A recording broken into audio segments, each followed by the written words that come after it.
Good morning, everybody, or good afternoon, or good evening, depending on where you are, because there's all sorts of places to get your TastySpleen.tv fixed today. We've got TastySpleen.tv itself, Gamescast.tv, QuakeWorld.nu, which we're partnered with today. And also, if you just want to sit back, spectate the game yourself, and check us out on Mumble, that is another option. In fact, the room is crowding up here. I like the way that this is looking, but we are here today with the final of the European Quake League, the Viper Squad versus the Slackers. Who else could it have come down to but these guys?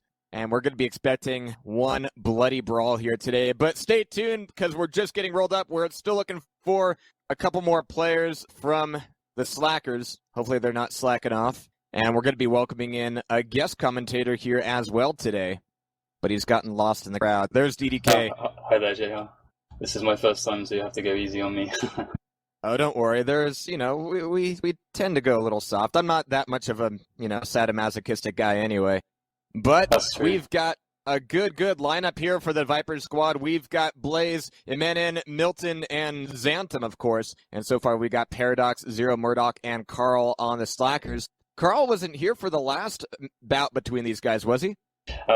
He was at QHLAN, and although actually I'm not sure whether he played all of the maps in the EQ official game, but at QHLAN in the finals he was present in all of the maps where Slackers defeated TVS, so he's no stranger. He should be comfortable with this position right now, despite being such a newcomer. Well, we'll have to see how they play out. Of course, TVS is going to be what many consider the favorite here. But as we get set up here on the server, these guys are just getting warmed up. A huge thanks to Zaylon and the rest of the Quake World.nu crew for helping me get some things kind of changed out as far as my config goes. And a few technical difficulties made me really happy I woke up extra early, because I always knew that, things like that happen. But thank you, Zaylon. I know you're listening. And if not, well, screw you. But still, I love you. And guys, if you feel that our broadcasts of Quake World are too few and far between, be of good cheer, because this being a final is going to be best of 5 finale. And we're going to be looking to hit up a lot more events because, well, as always, there's several things going on behind the curtains. And in fact, QHLAN came up, and there were also a couple other events that we unfortunately had to miss, but we're definitely going to be working closer with QuakeWorld.nu, getting right up and comfortable in those orifices in order to provide more Quake World coverage, because here on TastySpleen.tv, we love it all. Yep, and hopefully this game shouldn't take too long to get started, and the spectators never like to wait too long, but Div 0 delays, or Div 1 delay even, is pretty expected. Well, I'm just happy that the delays weren't on our end, and it was barely so. I think we finally got ready at about 20 minutes to, but, there's always a small amount of thrill that comes with that. I'll have to take your word for that one. I'm glad you're the guy, sitting behind, doing all the technical stuff, because I'm terrible at technical things. Well, so am I. That's the problem. I guess practice makes perfect. But the only way to get in is the deep end. But do we have maps picked yet? Are we indeed going to be playing DM2 up first? I have no idea currently. It doesn't seem like anything's been decided yet. Okay. We got everybody, and they're in their respective teams. I guess all players are just getting comfortable and talking between themselves on their voice comms and figuring it out themselves. Although I would of course, it's a European final, so they all need to take their respective smoke breaks. That's true. I would expect if anyone picks DM2, traditionally it should be TVS. The Slackers have been, Slackers is, the Slackers, and they've been showing some really great results here. And Zero, Paradoks, and Murdoch are just ridiculous here. So it could go either way. So I'm not really sure as far as the map picks go, and even the CMT maps. Despite in EQL10 TVS being unstoppable on them, now the teams have had a lot more practice on them, especially Slackers, and they brought in Carl in, who was already quite familiar with the CMT maps. So they're looking. I would say that it's actually quite even between Slackers, and if not, having Slackers as the favorite on the CMT maps now this time around. So it'll be very interesting. Should go to 5 maps, I would expect. And before we get any comments about the resolution, we currently made some major hardware upgrades, so we're able to have a smoother, crisper stream, but we're still working within the confines of S-Video, which has a maximum resolution of, 800 by 600, and then the deinterlacing makes that look a little bit shoddier. But, the next thing on the budget is going to be an capture card because we're really one of the only organizations that covers just the breadth of its software titles that we do. And we want to make sure that we're not just doing it from kind of a grassroots kind of feel, even if we are. We want to make sure that things look as crisp as possible. But of course, it's always within the confines of, budget and money and real life and all that shit, which always gets in the way of Quake. Always hate it. But yeah, just preemptively before we get too many comments about that, believe me, I worked long into the wee hours of the night making it look as nice as possible. And I'm pretty happy with the results, but not as happy as I'll be with, an HD capture card. But you know what? I don't want to make it sound like I'm ungrateful for the hardware that we now have. I mean, I'm only putting out a 1.5 megabit stream, but that's just for the consideration of some of the American viewers who still have shitty DSL. So, not just the Americans as well. I'm stuck on 2 meg myself. Oh, okay. It's pretty horrendous. See, some people tell me that everybody over there has 100 megabit. Zayla. It's just the Scandinavians who are so lucky to have connections like that. Yeah. But I guess Scandinavia and Quake World is pretty much the same thing.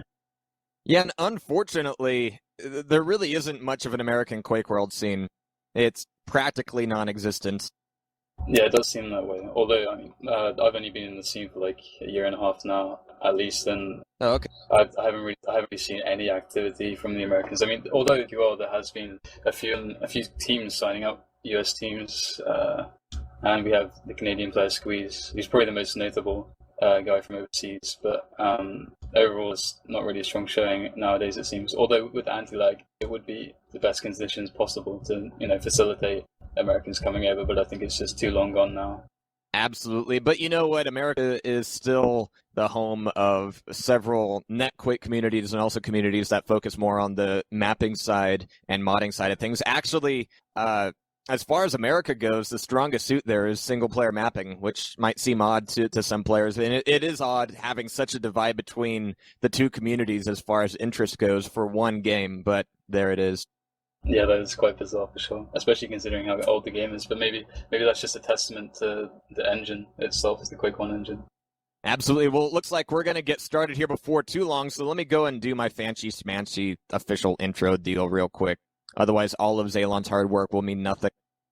All right, guys, welcome to TasteOfSpleen.tv in cooperation with QuakeWorld.nu, bringing you today live the European Quake League, the Viper Squad versus Paradoks in the grand best-of-5 final. These guys are going to get going before too long here, but we're just getting warmed up, so get yourself strapped in for some bloody brawls here today. There's going to be quad, there's going to be pent, and oh yes, there will be blood.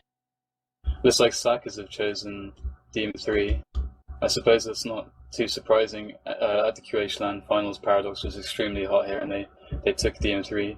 Although it was quite an interesting map because it didn't really seem like it was TVS's loss. It was just Slackers were playing so well. TVS didn't really get a chance to do anything. It wasn't really that there were any crucial mistakes from them to cause them to lose by so much, but Slackers just played it so well. They got a really good start and they just played it so robust, and it gave them the win, and it was as simple as that, really. So I guess they are feeling good on DM3.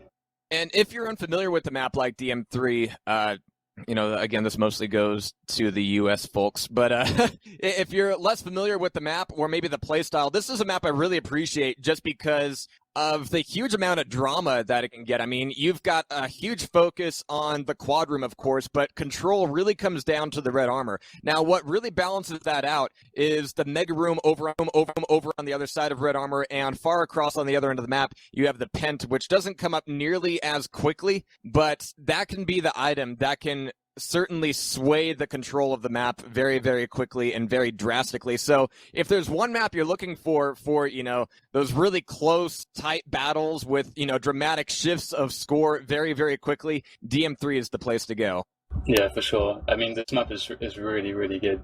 I mean, it just says everything that has been played, and it's the most favorite map, and it's sometimes this is referred to, as the Quake World map, and there is no others which can never stand up to it. And I mean, the pen room is just one of the features that makes it so great. The pen spawns once every 5 minutes, but the position to get the pen is so hard to defend it properly, and it's really anyone who can anyone can just jump through the window and sweep it most of the time. It's quite hard to set up for it, so it just allows the team, because basically you really want every rocket launcher there in most situations, just to make sure your team can get it. Because if your team doesn't get it, then it can have huge impacts on the control. So it enables one team to just get this make massive comebacks in some situations.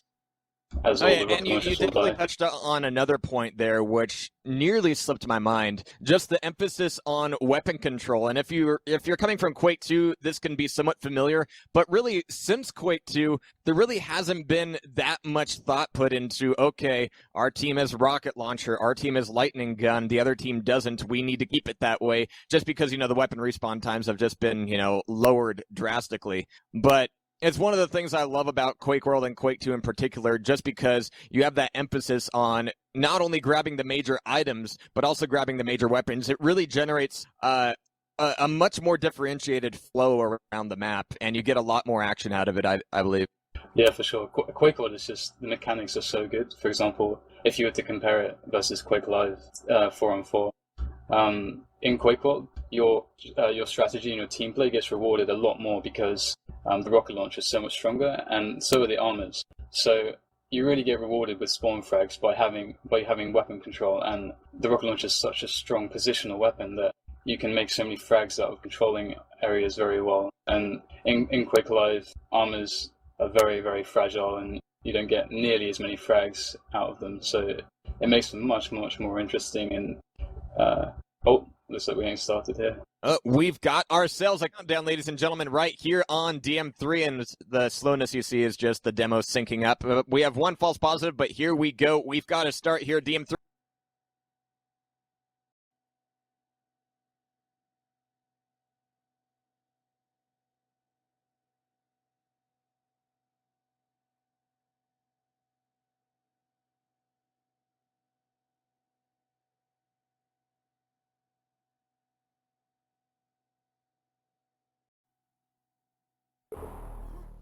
The Viper Squad versus the Slackers. This is going to be map 1 of the EQL final. Going to go ahead and get started here watching Xantom, but it's going to be Carl getting the pentagram first bat here, and no real weapons for him yet, but he can survive long enough to get through the water, maybe get up to quad, maybe he can have a weapon handed off by his teammate. But this first pent might not mean a lot of frags, but Carl really needs to spend this and make sure that it gains him some kind of area control. But it's going to be mostly the Slackers at the water right now, looking for weapons more than anything else. Carl only getting a couple frags with that, but so far we've got 8-on-4, and just, to make the color differentiation clear, it's going to be the Viper Squad on red and the Slackers on green. Yeah, we had a relatively even start here with everything being on Carl, really, as he had the pentagram. And however, did he drop there? Did he drop that rocket launcher? I think he dropped it to Milton.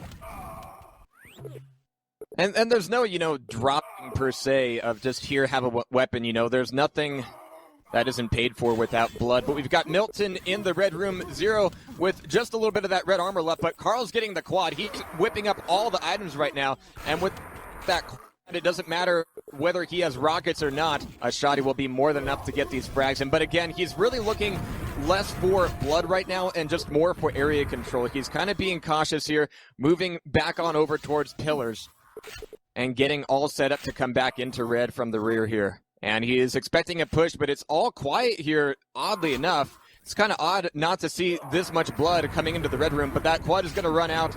No extra frags there, but currently 21-14, a huge amount of frags here so far. Just about 1 minute and 45 seconds into the map. But right now, the Slackers, even for having the initial items, are having a little bit of trouble conglomerating and taking over the quad room.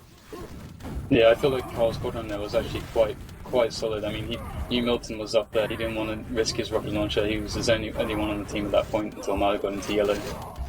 But everything's going to be on this next quad, and it seems like Paradoks takes it.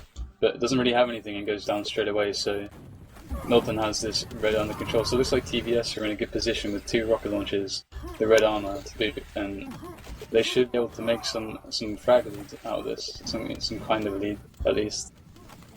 Absolutely, and right now Milton, again, playing things a little bit slow, but he's got rockets and he's got red armor, so any stragglers that he finds during this time are going to be easy pickings for him. And currently, right now, Milton is 7-3, a great kill-to-death ratio as he comes back into Red Room, finding Zero there very quickly, and just as quickly taking him down. Zero coming back in without any weapons, just wanting to rush back into the room. His timing wasn't quite right there, especially with Milton still armed, still ready with rocket launcher. And oh, look at this. Milton coming up over the top of the yellow armor room, getting in a lot of damage and definitely stuffing them back into a corner. It's going to be a 3-way push into the quad room. Milton might have to back off here, but he's already done a load of damage, and that will make very difficult for Paradoks to control the next quad. Indeed, it's going to be Blaze picking it up with red armor in hand, and he's fully loaded on weapons to do some damage here. 45-22, and this quad run is going to be a very brutal one indeed. Yeah, and Blaze doesn't really need to do that much damage. He just needs to make sure that his teammates with RLs can get the red armors and so on safely, because they already have 3 rocket launchers. So as long as he doesn't drop his rocket launcher or die, TVS are looking in great shape to make a big lead, to be honest. And now they have 4 rocket launchers as they just picked up the new one. So definitely looking really good for TVS. Absolutely, and with the next Pent coming up, not too long. In fact, I don't have time and I've lost the timing myself, but that is going to be Paradox's big chance to try to pull something away as far as turning the score around goes, especially if it can get synchronized somewhat up with the next quad. That would be nice, but it doesn't look that way. TVS currently overlooking quad, not quite going in for the grab yet, guarding it at the moment. And actually, this move here could very well be an attempt to mix up the timing between quad and Pent and kind of get some synchronization going. But Xantom finally gets the pick there. He's going to be picking up another frag on Murdoch, coming back into water, nailing in some nades. Not really getting a whole lot of damage, but he can find a couple there in the water, but he's going to be taken on down there. Blaze is going to be back up on top of quad. And again, all is fairly quiet here. With them in control of the quad, they're able to do a load of damage just going out over yellow, taking this angle over the water, and really not having a lot of trouble just sitting in a back corner and taking down these fresh spawns. Yep, indeed. And it seems like they only have 1 rocket launcher on Slackers now, and Pen is just a mere 5 seconds away, so they're really going to have a miracle to actually get this Pen. And it seems like TVS do take it without much of a challenge. Yeah, and the Viper squad getting this Pen, it's going to be very, very difficult for the Slackers at this point. We're only about 5 minutes, 15 seconds in, but it's already a wide lead. And again, like I said, the Pen was going to be the big chance to maybe turn some things around.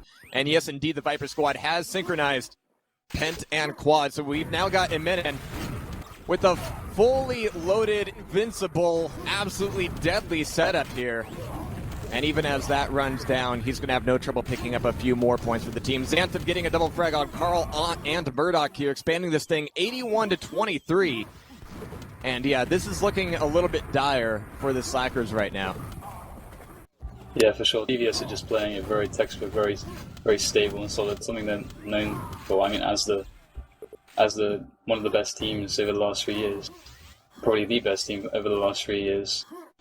They're just doing everything right now. I mean, Xantom got discharged, which could have been a mistake, but his teammates were there to back him up, and they made sure they got the Pen, keeping everything under control, just running it as they should be.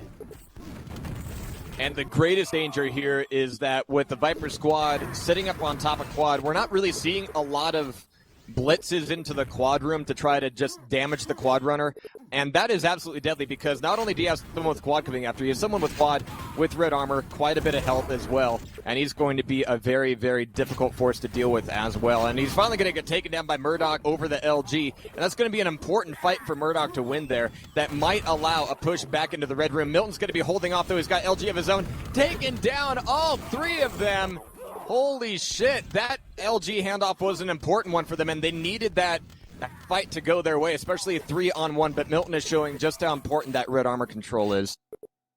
Yeah, they really needed that to get back into the game. TVS even now are down to 2 rocket launches, so Slackers could really make something happen here. maybe not at the quad, but if they sneak some weapons away, and I mean now they have the gaps to do that, maybe sneak an armor away, they can actually do something and get back into this game.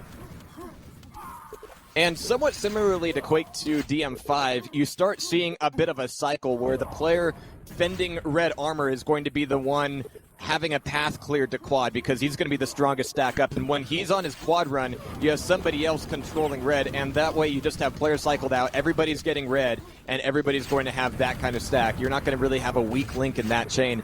And that could be a very, very deadly cycle to get locked into it if you're the slackers in this case. And a difficult one to get out of for sure. And again, it's going to come down to breaking control of red. But Milton, even after that quad run, it's going to be fully stacked back up here. Carl's coming in with his pants around his ankles, and he's got nothing going for him there. Yeah, indeed. I mean, really, I suppose slackers really need to be looking towards doing something for the next pen. They need to just scrape something together. But I mean, actually thinking about it now, there's only 2 rocks for TBS, and Milton's weak now. They can maybe do something here. Milton has to go for armor, so yellow armor is open. This should be up for grabs for slackers now. And while we're talking about Milton, let's go ahead and point out the fact that currently he's 43-3, an absolutely insane kill-to-death ratio. And actually, the weakest link in Slacker's team right now is actually, ironically, Paradoks with 6-44, not having the best of days, really. And in fact, I thought he was having some connection problems earlier. Yeah, I think this is just Quake World for you. I mean, if you get the opportunities, a player like Paradoks can make those opportunities into some crazy frags, but he's not really getting the opportunities he needs to do that. I mean, TVS are just amazing players as well, Milton especially. So and actually, we've got a momentary break here, but again, I mean, Blaze, he's still got loads of red. He's got quad in hand, and actually, weapons-wise, he's got no rockets or nades. He's got a little bit of LG, but coming back in here, this is going to be the quad run that if the Viper Squad's control was left in question just a little bit, this quad is going to remove any of that. Yep, and TVS should be in shape to get this pen, but it should be... I mean, Slackers should be able to get this. Doesn't look bad for them. There's only one weapon on TVS. If they're getting back into this game, they'd have to make 100 frags in 10 minutes. May not be that likely against TVS, but this pen, it's ruled down to this pen. They need a steal here. And Milton is set up for it. He's not really heavy on armor, but it's going to be Ihminen coming in with 7 more rockets to his name, coming back in the quad, finding Paradoks down below, not quite getting the shot, but finding them in water, taking away the lightning gun as well. Ihminen's not going to be able to get the grab, but he's denying it from the slackers right now. And with quad coming back up, it's actually a 0 getting in. Leroy Jenkins it out, but this quad needs to focus. It's going to be difficult when you've got quad coming up on Pence. And he was not able to avoid Ihminen. Ihminen was right back on top of him, quick as he pleased. And he gets down. Yeah, but that one quad, I'm not quite sure about that move back over to the water. Sure, they needed the weapons, but Ihminen was already having a clear route over there. And of course, going back over to red might not have worked out well for him either, but clearing it out and assembling a blitz over to the red as it came up, that might have worked out well for them. But that's going to be a narrow window that is now, unfortunately, for the Slackers, closed.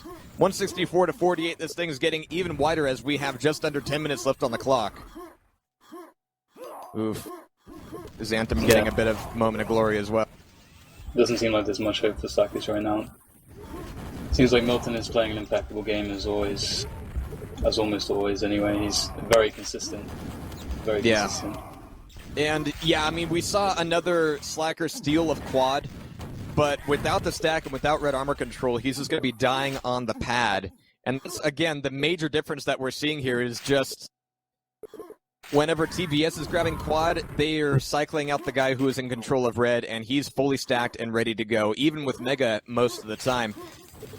The last 2 times Slackers have gotten quad, they have been just doing it barely by the skin of their teeth and not getting very far for that as well. So it's mostly a staving maneuver. You're preventing more quad frags from the Viper squad, but when it's 176-52, it's like, okay, that's nice. but we need more than that right now. Yeah. Xantom sitting back up at red. Good place for him to be. I mean, their control of red was getting a little bit shaky there for a moment, so Xantom finalizing control there is going to be very, very important. Paradoks is going to be able to get away with a red armor and quad here. Milton's up off the top of the map, though. These rockets need to connect. And look at Blaze coming in to do a bit more damage. Paradoks, if he had any hope of doing damage on Milton at that point, Blaze came in, did enough damage to really scare him out of the room, at least for a few moments, burning off a lot of the quad and taking a lot of the ammo away as well. Blaze comes back in for another attack, but Paradoks needs to sit up here and take this control. Looks like Milton is out of the house for now. Paradoks has got it. Yeah, that mega spawning just in front of Paradoks like that actually could have changed quite a bit, because he may not have gone back into red with 45 health and the quad blows. So, but he does go down instantly. So it looks like TVS are just crushing them here. There's no hope for them, even when they commit. They're about to make something happen and about to maybe get a clean quad, kill all the enemy RLs. They get denied. And Milton is absolutely the star here right now. You saw him just going all Rambo into the red armor room, blood gushing from his teeth, but took everybody out at red, came back just in time for quad, and now he's going to be on another kill run here. So just under 7 minutes left to go, 189 to 64. We saw, oh, nice. We saw a quick break here nice. With the Slackers as far as a red to quad goes, or rather to red, but they weren't able to hold on to it, and Milton, again, had very little trouble coming back in. He had rockets in spades in order to take control of that once again, and without weapons, yeah, Zero's going to be taken down quickly. Murdoch, don't do that. Don't be silly. There's a final. Be serious. Yeah. Yeah, Milton's quad run there was pretty nice. I mean, Milton is just one of the reasons, obviously, why TVS is so good. His quad run's probably one of the hardest things in this game to really do well. As if you mess a quad run up, you can cost your team the game instead of solidifying control of the map and getting that full look. But he managed just to take out their rocket launcher there just easily as he does, just coming into the yellow room. And you really need the quad to knock the quad back with spam rockets and stuff like that, so you can get something to work with at least. But Milton is always there with the quad denying them anything at yellow, so there's no rocket launchers really building up to be able to have any impact on the following power up that's going to spawn. And that is just a direct result of Milton really prioritizing his quad locations effectively as well. I mean, his first thought is always, okay, is red armor clear? If not, are my teammates funneling somebody over to red and letting me get some free frags? But other than that, he's really focused on, okay, if red is not really in contest right now and there's nobody going to be rushing into it for a bit, it's time to take down rocket launcher. And he's able to do that very, very effectively. We've got Ihminen with Pent. But right now, that's just, devil's in the details. 209 to 74, and Ihminen is going to be glowing nice and purple right now as he has Pent and quad combo. Pent won't be lasting too much longer, but Ihminen doesn't need to do too much work right now. Yeah, it's nice that this time he actually finished his Pent on an armor, so much more likely he'll actually survive after it runs out. I think maybe last time Ihminen got the Pent, he was a bit too... So, are you aware at all of what 2 is going to be? No, I have no idea. Although... Okay, so it's going to be a surprise for both of us, but what you mentioned earlier about the Viper Squad just having such a long win streak and being so solid at the top of the tier, it's kind of unusual to see one team dominate for that many seasons for that much time. Yeah, I haven't been around so long, so I can't really comment. I've been around for maybe a third of their dominating streak, but it's hard to say. Players are dropping in and out of activity all the time in this game. It's such an old game now. But I mean, to make a prediction, I would say that TVS will probably take DM2. I mean, it's classically, their traditional, their home map, so to say. But you could argue that maybe that they would pick CMT1B. But I think the Slackers now have shown such proficiency on that I think TVS, even though they might have a slightly bigger edge on CMT1B, they take DM2 just because they know they're just so much comfortable there. So I'm expecting to see DM2. Yeah, and definitely be a map that affords them a little bit more time to think. Something that Milton has been, being taken down by a single shot there by Carl. Very, very nice job there, but it's going to be a fight over the red armor at the moment, but it's going to be Ihminen getting back up on top of that with only 59 health, but again, it's going to be another red armor that the Slackers will be getting nowhere near. Milton, a 4 health quad run. I like this. And again, quiet. He's prioritizing his own stack before anything else, but he'll be able to come back into red fairly effectively. And that last red being taken away by Ihminen, he should still be up there for the handoff. There it is.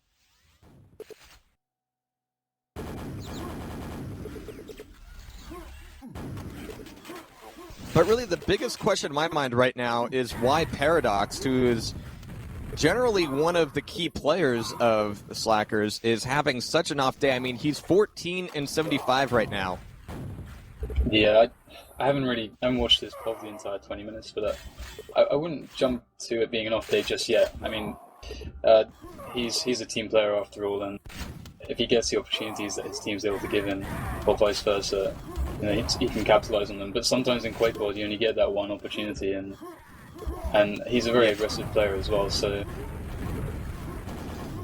it's definitely not a linear kill system after all. But Carl getting away with quad, but again, 6 health. He's going to have to draw down the pillars in order to get anything here. I don't think that Mega's going to be up, and even if it is, he's going to be having to spend a lot of time focusing on that, getting the grab. And by the time he comes back into red, he's not really going to have a lot of stack, barely going to have enough health to be back up to full.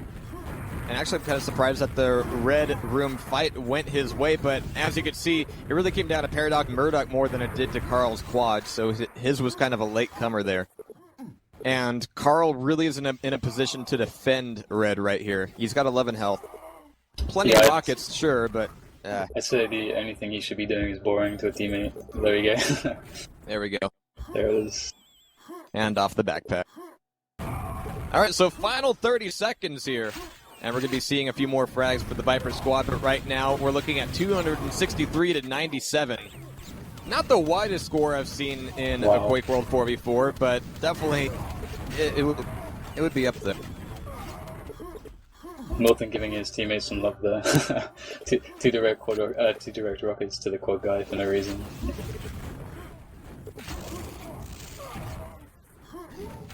All right, so final few seconds, we had a nice air rocket there, just as a cherry on top, but that's going to be final score, 266 to 99, first map. And we're going to be moving into the second one very shortly, guys. But stay tuned as we get this called back up and these guys get readied up for Ding Ding round 2. So they did pick CMT1B. This will be interesting, actually. And don't make fun of me. I had to move some packs and folders around, so re-downloading some maps is going to be necessary. That's okay. I won't judge you, Jehar. But yeah, this should be quite interesting. I mean, Slackers have shown a great proficiency on CMT1B. And TVS, not much needs to be said about their ability to play this map. Mostly that ability lies in Milton and Xantom, but still they're very, very solid on this map.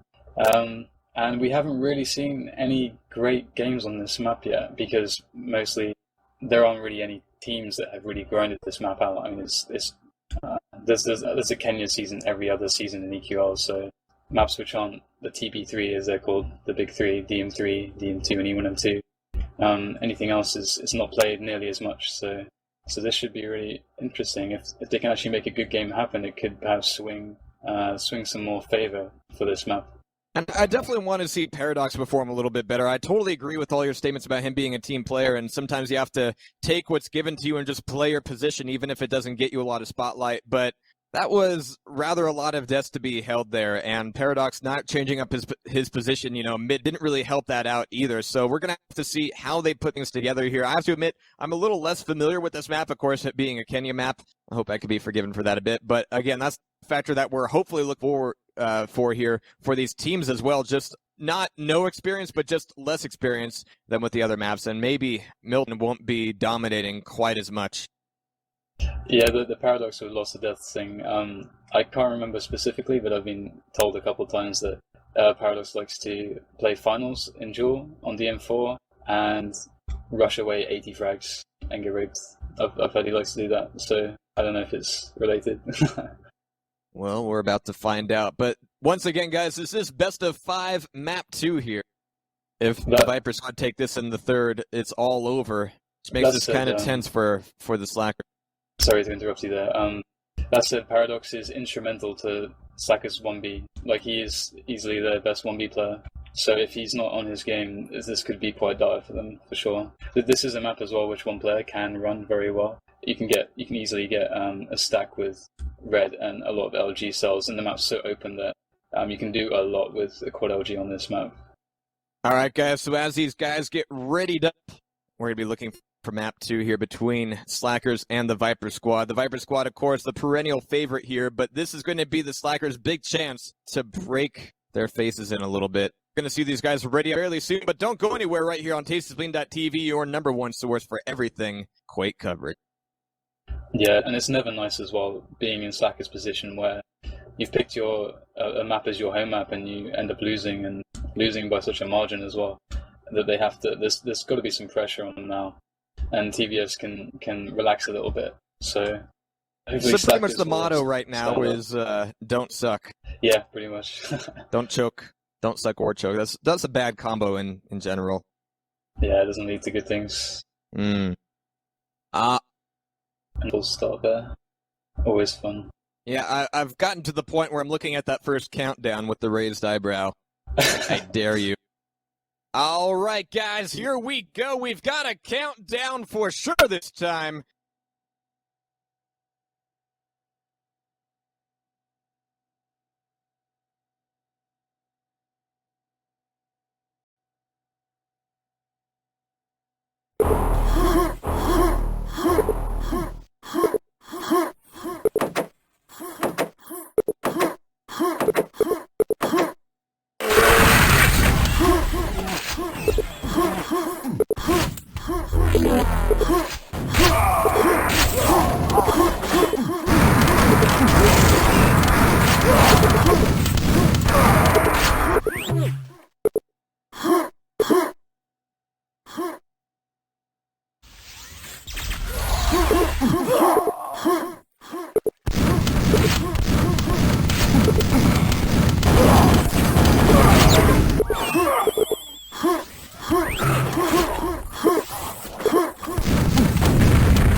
Huh?